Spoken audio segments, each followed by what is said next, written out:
रामदूत में माता जानकी। श्री हनुमान जी ने सुग्रीव की मैत्री भगवान श्री राम जी के से करवा दी और सुग्रीव की विनती पर भगवान श्री राम जी ने मात्र एक बाण मारकर बाली को मारा है। अब भगवान ने बाली को मारा है तो स्वाभाविक रूप से किष्किंधा का राज्य उनका हो गया, क्योंकि किष्किंधा के राजा को भगवान ने मारा तो राज्य भगवान का हो गया। लेकिन भगवान तो वनवास पर है, उनको तो किसी राज्य की अपेक्षा नहीं है। अति तेजस्विता पूर्वक भगवान श्री राम जी ने वो राज्य सुग्रीव को दे दिया। राजपद देना, भगवान ने तीन राज्य छोड़े हैं। जो छोड़ता है वही भगवान राम हो सकता है, पकड़ कर रखने वाला तो धृतराष्ट्र होता है। जो बंधनों से मुक्त है वही छोड़ सकता है, लोभ छोड़ने नहीं देता है। भगवान ने एक नहीं 3 राज्यों को छोड़ा है। अयोध्या का राज्य अधिकार से प्रभु का था, ज्येष्ठ पुत्र होने के नाते प्रभु श्री राम जी ने उस राज्य को छोड़ दिया पितृ आज्ञा के कारण। फिर भी भगवान श्री राम जी अयोध्या के राज्य को छोड़कर चले हैं। बाली को मारने के बाद किष्किंधा का राज्य अधिकार पूर्वक उनके चरणों में आ गया था, वो सुग्रीव को सौंप दिया। और अंत में जब रावण को मारा तो लंका का राज्य भी भगवान श्री राम जी का ही हो गया। इतना युद्ध प्रभु राम ने किया है। अजय रावण को जिसने मारा, पराक्रम से मारा है, लेकिन स्वर्णमयी लंका का राज्य विभीषण को सौंप दिया। वाल्मीकि रामायण में वहां पर एक छोटा सा प्रसंग लिखा है। लक्ष्मण जी राम जी को सुझाव देते हैं, भैया 14 वर्ष पूरे होने आए हैं, कुछ ही दिन बचे हैं। अब 14 वर्ष पूरा होने में लंका का राज्य तो हम ले लें, स्वर्णमयी लंका है, इतनी संपत्ति है यहाँ पर। भगवान श्री राम जी कहते हैं, लक्ष्मण मैंने विभीषण को वचन दिया है, जब वो मेरी शरण में आया था उस वक्त, और मैंने समुद्र के जल से तिलक करते हुए मैंने उसे लंकेश कहा था, लंकेश बनाऊंगा तुझे, क्योंकि तुम मेरी शरण में आए हो। लक्ष्मण जी कहते ठीक है प्रभु, आपने वचन दिया है तो विभीषण को लंका का राजा बनाओ, लेकिन एक काम करें, फाइनेंस मिनिस्ट्री तो अपने हाथ में रख ले। में वित्त मंत्री अयोध्या से आए, स्वर्णमयी लंका है, कोई छोटी बात तो है नहीं। भगवान श्री रामचंद्र जी ने कहा कि लखन जब पूरा हाथी ही दे दिया तो अब अंकुश के बारे में क्यों छोटा मन करें। आधुनिक भाषा में कहें तो गाड़ी पूरी बेच दी, इंपोर्टेड गाड़ी, महंगी वाली गाड़ी पूरी बेच दी। जो आपने बोला सामने वाले ने दे दिया, 30 लाख में बेच दी, वो चेक बना रहा है तो आप कहो कि इसमें 500 रुपये और जोड़ दे भाई, इसमें जैक भी है वो भी दे रहा हूं, कैसा लगेगा। जब गाड़ी पूरी बेच दी तो जाने दो जैक को भी। लक्ष्मण छोटी छोटी लालच नहीं करते, ऐसी जो दे दिया वो दे दिया। और उस वक्त रामचंद्र जी का बहुत ही अच्छा श्लोक है, लखन स्वर्णमयी लंका होगी वो फिर भी मेरे मन को आकर्षित नहीं कर रही है, क्योंकि 14 वर्ष पूरे होने को है। मुझे मेरी मातृभूमि याद आ रही है, मुझे मेरी माँ याद आ रही है। अयोध्या में हम जाएंगे लक्ष्मण, जननी जन्म भूमिश्च स्वर्गादपि गरीयसी। माँ और मातृभूमि स्वर्ग से भी बढ़कर है लक्ष्मण। वो भूमि जहां आपका बचपन बीता होगा, वो भूमि आपको पुकारती है, वो अवश्य याद आएगी। तो तीन तीन राज्य भगवान श्री रामचंद्र जी ने छोड़े हैं, इतनी तेजस्विता है उनमें। श्री हनुमान जी गुरु के रूप में यही काम करते हैं, भगवान से मिलाते हैं। और जिनको भगवान मिल गए उसे तो सब कुछ मिल जाता है। आजकल हम यही गलती कर रहे हैं, हमें सब कुछ तो चाहिए लेकिन भगवान नहीं चाहिए। और संतों का तो कहना ही है कि जिसे भगवान मिल गया उसको सब कुछ मिल गया। 22 वर्ष की एक कन्या घर में अपनी भाभी के पास गई, भाभी मैं आपसे कुछ कहना चाहती हूँ, आपने अपने मन की बात कहना चाहती हूँ भाभी। भाभी ने कहा कहिए क्या है। भाभी मुझे ऐसा कुछ कुछ होता है। भाभी ने कहा क्या होता है। भाभी मुझे ऐसा लगता है कि मेरा भी एक घर हो, मेरा अपना एक कमरा हो जिसमें मैं अपनी तरह से डेकोरेट कर सकूं। भाभी उस कमरे में मैं मेरी उड़ते हुए बालक के खुले बालों की तस्वीर लगा पाऊं ड्रेसिंग टेबल के पास। और क्या लगता है, ऐसा भी लगता है भाभी कि मेरे सास ससुर हो और वो मम्मी पापा की तरह मेरा ध्यान रखे, और जेठ जिठानी भी हो जो आप भाई भाभी की तरह हो, देवर हो ननद हो। भाभी कहती है ऐसा कर, तू एक दूल्हा पसंद कर ले, बाकी की ये सारी चीजें उसके साथ पैकेज डील में आ जाएगी। अब वो कहे कि भाभी मुझे बस पति नहीं चाहिए, बाकी सब चाहिए, तो हम सब उसे पागल ही कहेंगे। लेकिन आध्यात्मिक क्षेत्र में हम भी इतने ही पागल लोग हैं। संत भाभी के समान होते हैं।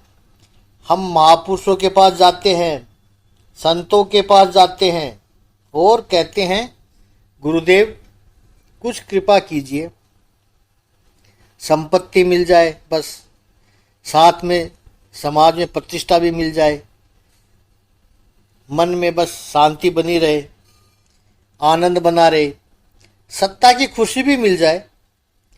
तब महापुरुष कहते हैं आप एक काम करो, भगवान की शरण ले लो, बस प्रभु के पास चले जाओ, बस ये सब हो जाएगा।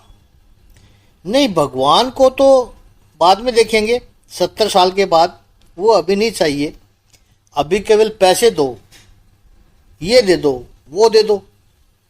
महापुरुष कहते हैं कि बस भगवान को पकड़ लो, बाकी की सारी डील पैकेज डील में आ जाएगी। जिसने ईश्वर को पकड़ लिया तो सब कुछ मिल गया। सद्गुरु यही काम करता है। सारे विश्व का इतिहास सबूत है, प्रमाण है इस बात का कि जो परमात्मा के हुए हैं, परमात्मा के चरणों में गए हैं, उन्होंने हमेशा आंतरिक शांति और अचल प्रतिष्ठा प्राप्त की है। श्री हनुमान जी ने सुग्रीव को प्रभु के साथ मिलाकर ऐसा ही किया। तुम उपकार सुग्रीव ही कीना, राम मिलाए राजपद दीना। इसी विचार का प्रवाह है कॉन्टिन्यूस अगली चौपाई में भी है। 70वीं चौपाई में कहते हैं तुमरो मंत्र विभीषण माना, लंकेश्वर भय सब जग जाना।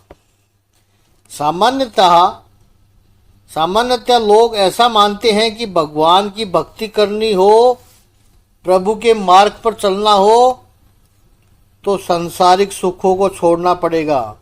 इसलिए लोगों से कहो भक्ति करो तो कहते हैं कि अभी देर है थोड़ा, और संसार में मजा आ रहा है, थोड़ा और मजा ले लें, काम पूरा कर लें, बाद में भक्ति भी करेंगे। हमने ऐसा बंटवारा कर दिया और यही गलती होती है। ईश्वर की प्राप्ति या भगवान की भक्ति हमें आनंद से वंचित नहीं करता है, बल्कि अनूठा आनंद प्रदान करती है। तो यह 16वीं और 17वीं चौपाई ये सिद्ध करती है कि सुग्रीव ने जब भगवान श्री राम जी की शरण ली तो उसको भगवान ने ऐसा नहीं कहा कि पहन लो अब गैरवे कपड़े और चलो जंगल में। और जब विभीषण ने प्रभु श्री राम जी की शरण ली तो प्रभु ने ये नहीं कहा कि चल अब छोड़ दे संसार को। तो प्रभु की शरण लेकर के संपत्ति प्राप्त होती है, सत्ता प्राप्त होती है, ये बताया गया है। तुमरो मंत्र विभीषण माना, ये मंत्र शब्द को भी हमने मात्र विधि विधान से, क्रियाकांड से जोड़ दिया है। मंत्र शब्द की व्याख्या है कि जिसका मनन करने से रक्षा हो उसे कहते हैं मंत्र। मनन करने वाले की रक्षा। आप यदि रामायण का अभ्यास करोगे तो आपको पता चलेगा कि श्री हनुमान जी ने विभीषण को कोई मंत्र नहीं दिया है।